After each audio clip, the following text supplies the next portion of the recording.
세 번째 발표는 서울대학교 학습과학연구소장이신 조영환 교수님의 교수와 학생은 어떻게 AI를 경험하는가입니다. 학습자와 교수자의 실제 경험을 통해서 현장의 변화를 짚어보도록 하겠습니다. 네, 조영환 교수님을 환영해 주시기 바랍니다.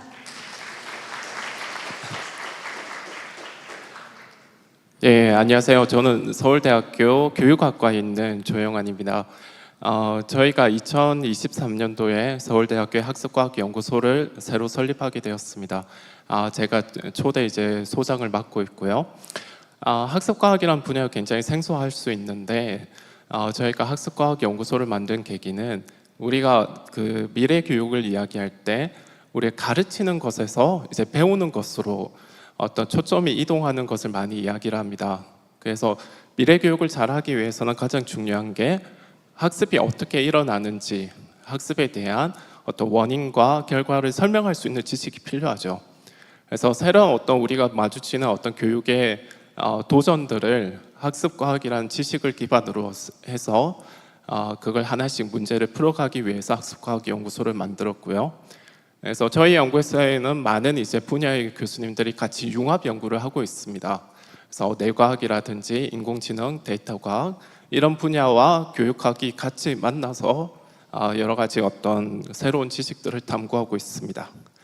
그래서 제가 오늘 말씀드릴 내용은 서울대학교에서 교수자와 학습자가 어떻게 AI를 통합해서 수업을 하고 있는지 그 사례들을 한번 살펴보고 그 사례에서 나오는 어떤 경험들을 같이 공유를 하고자 합니다.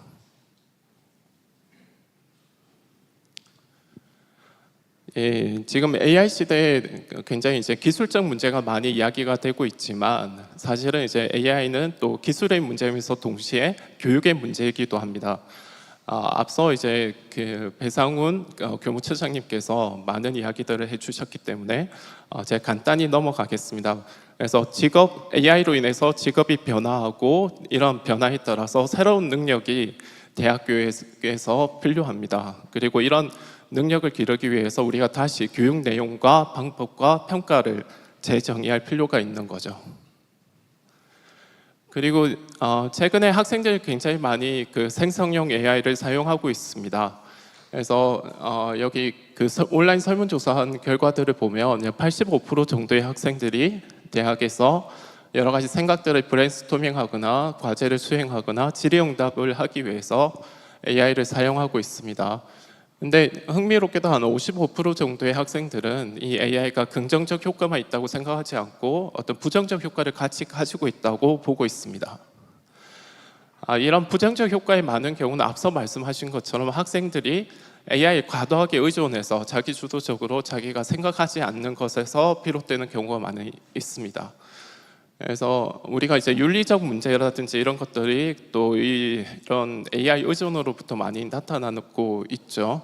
그래서 대학 교육에서 AI를 효과적으로 활용하기 위해서는 무엇보다 중요한 게 우리가 AI에게 의존하기보다는 AI와 협력하는 것이 필요합니다. 그래서 저희가 다른 사람하고 협력할 때 그 협력이라는 말이 정의가 어떤 공동의 목적을 위해서 같이 그 문제를 풀기 위해서 활발하게 상호작용을 하는 것이잖아요.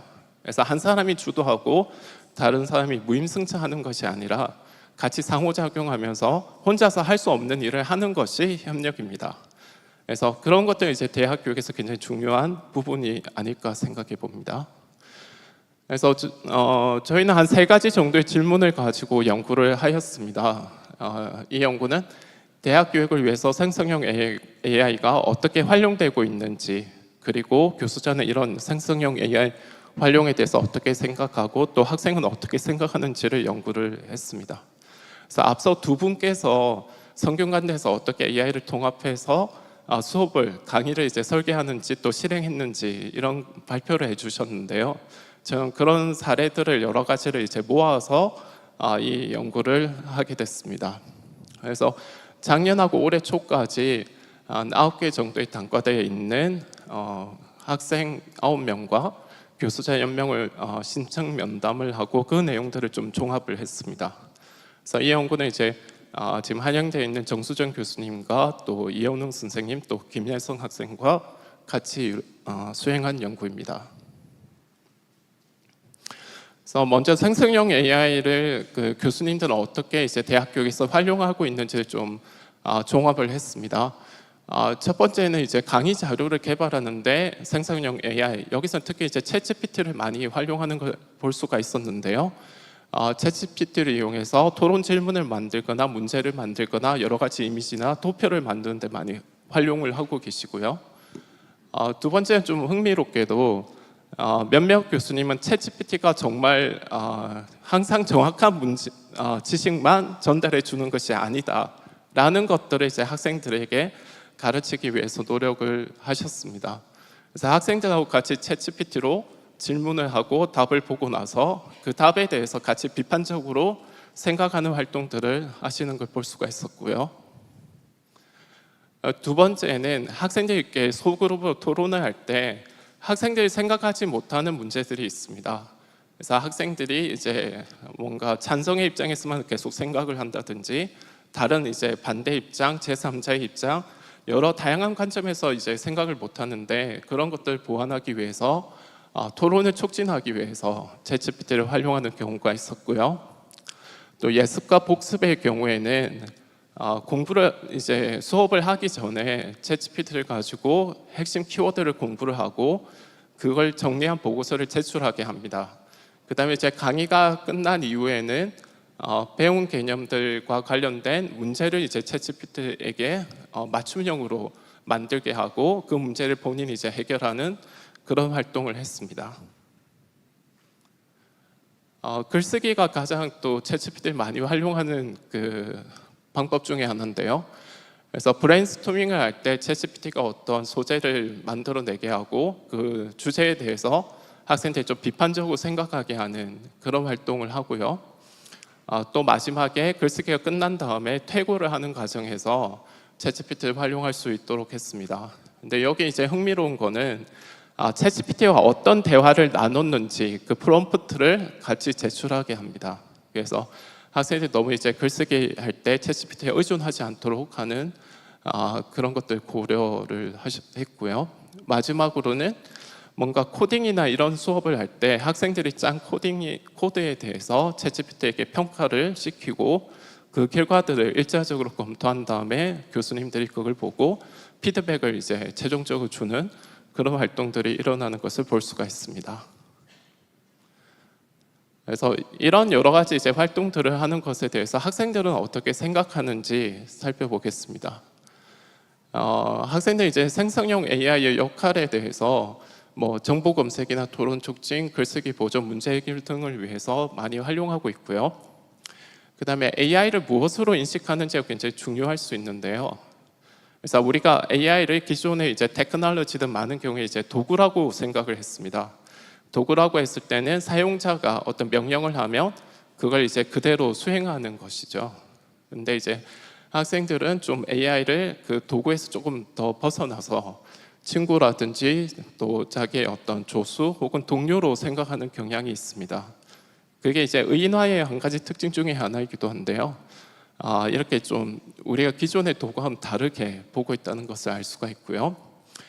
여기 밑에 나와 있는 이제 면담 내용을 보시면 교수자의 어떤 지침이나 시간 제약, 과제의 복잡성, 난이도가 이런 챗GPT를 사용하는 데 영향을 미치는 걸 알 수가 있고요. 특히 교수자가 강의 중에 챗GPT를 많이 활용하거나 권장할수록 학생들이 이것들을 많이 사용하는 것을 알 수가 있습니다.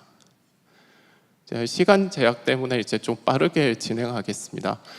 그래서 대학교에서 생성형 AI 효과는 어떤 인지적으로 생각을 확장하는 효과도 있지만 동시에 복잡하고 어려운 문제에 대해서 학생들의 부담을 낮추고 자기 효능감을 높이는 데도 도움이 되는 것으로 알 수가 있습니다.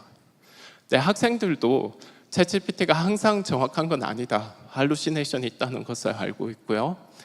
또 이걸 학생들 간의 격차가 존재한다. 그래서 잘 사용하지 못하는 학생들의 경우에는 피로도가 증가할 수 있다는 것을 생각했습니다. 그리고 이제 학생들이 주도권을 상실할 수 있다는 이야기도 했고요. 다음은 이제 대학 교수자의 관점에서 챗GPT에 대해서 조사한 결과를 말씀드리겠습니다. 첫 번째는 이제 학생들이 응답에는 나오지는 않았는데요. AI와 대화를 계속하는 과정에서 학생들이 뭘 자기가 모르는지 확인할 수 있다, 메타인지를 도울 수 있다라는 응답을 했고요. 그 다음에 이제 맞춤형 지원을 할 수 있고 또 사고의 폭을 넓혀줄 수 있다라는 응답을 하셨습니다. 근데 이제 어려움도 같이 말씀하셨는데 이제 생각을 학생이 해야 되는데 그걸 이제 외주화한다. 그리고 이제 단과대별로 고유한 문화가 있습니다. 특히 인문대 같은 경우에는 비판적으로 읽는 것이 굉장히 중요한데 이런 문화가 사라질 수 있다라는 우려를 하셨고요. 또 잘못된 개념 무비판적으로 수용할 수 있다는 점. 또 마지막에 이제 흥미롭게도 교수자의 어떤 평가를 할 수 있는 권리, 평가권이 침해받을 수 있다. 그러니까 학생들이 어디까지 AI를 썼는지 모르기 때문에 정확한 피드백을 주기 어렵다라는 말씀도 하셨습니다. 그래서 앞으로 이제 어떻게 효과적으로 활용할지에 대해서 면담을 했습니다. 그래서 학생의 어떤 자기주도 학습을 위해서 어디까지 학생이 하고 어디까지 AI가 하는지 그 범위를 명확하게 정의할 필요가 있다라는 말씀들을 하셨고, 특히 심하단 주제에 대해서는 휴먼 서비스가 필요하다. 그래서 이때 이제 휴먼 서비스를 제가 이제 생각할 때는 교수자가 어떤 학습 디자이너가 될 필요가 있을 것 같습니다. 앞서 이제 두 분이 발표하시면서 전체적인 어떤 강의 계획을 세우고 그 강의 안에서 어떤 과제를 줄지, 또 학생들의 그 AI를 사용하는 과정을 어떻게 지원하고 피드백을 줄지, 이런 어떤 디자인하고 전체를 이제 통합하는 그런 역할을 해야 되지 않을까 생각이 듭니다. 그래서 이 표는 그 계산기와 AI의 차이점을 보여주고 있습니다. 그래서 여러분은 AI가 계산기와 어떻게 다르다고 생각을 하세요? 그래서 이 표의 이제 왼쪽 그 위쪽을 보시면 계산기라는 거는 사람이 할 수 있는 일을 부담을 경감시키는 역할을 주로 합니다. 그 사람이 일방향적으로 명령을 하는 거지 계산기가 우리한테 어떤 생각을 확장시켜 주거나 하지는 않습니다. 하지만 생성형 AI라고 했을 때는 인간과 굉장히 긴밀하게 상호작용하면서 내가 생각하지 못한 것을 그 상호작용 과정에서 배울 수가 있습니다. 그래서 협력적이고 사고의 확장을 가져올 수가 있죠. 그래서 이것을 최근에 이제 하이브리드 지능이라고 부르기도 합니다. 그래서 인간과 AI가 협력하는 과정에서 어떤 하이브리드 지능이 또 나타날 수 있는 거죠. 하지만 AI와 협력을 잘 못한다면 항상 AI가 우리에게 효과적인 것은 아니고요. 앞서 말씀드린 것처럼 여러 가지 AI 의존으로 인한 문제가 발생할 수 있습니다. 그래서 앞으로는 우리가 이제 대학 교육을 어떤 혁신할 때 수업이라든지 여러 가지 교육 활동에 있어서 인간과 AI가 서로 협력할 수 있는 그런 생태계를 만드는 것이 필요하겠습니다. 그래서 가장 가운데는 이제 교육적인 활동이 있고요. 교수자와 학습자 그리고 AI가 서로 긴밀하게 상호작용할 수 있는 그런 학교 문화를 만드는 것이 필요하겠습니다. 제가 5가지 정도의 제안을 만들어 보았는데요. 그래서 우리가 가르치는 내용과 방법이 이제 AI 시대에 어떤 방법으로 무엇을 가르쳐야 되는지 다시 생각해 봐야 되겠습니다. 그리고 앞서 두 분이 말씀해 주신 것처럼 각 분야별로 AI를 어떻게 수업과 통합할지가 다를 수 있습니다. 그래서 각 분야의 어떤 교수님들이 이런 새로운 교수 방법을 만들 수 있도록 좀 제도적으로 지원할 필요가 있습니다. 그러니까 세 번째는 이제 모든 학생이 어떤 AI를 잘 사용하는 것은 아니고요. 디지털 격차가 대학 안에서도 분명히 존재합니다. 그래서 어떤 좀 더 포용적이고 모두를 위한 AI 교육이 필요합니다. 그리고 네 번째로 역시 이제 교수자와 학습자의 AI 역량 강화에 대한 교사학습개발센터라든지 학교 차원의 노력이 필요합니다. 마지막으로 이제 AI와 교육이 한 번에 모든 문제를 다 해결할 수 있다고 생각하지 않습니다. 기존에 이제 학교 시스템이 있고 대학 시스템이 있고 이 시스템에 새로운 도구가 도입됐을 때 여러 가지 갈등과 긴장을 유발할 수 있습니다. 하지만 계속 시간을 거치면서 어떤 여러 가지 시도를 통해서 이런 긴장이 해소되고 좀 공진화할 수 있지 않을까라는 생각을 해봅니다. 그래서 이 어떤 과도기적인 상황에서 학교와 또 교육부의 적극적인 지원이 필요하다고 생각합니다. 예, 이상으로 발표를 마치겠습니다.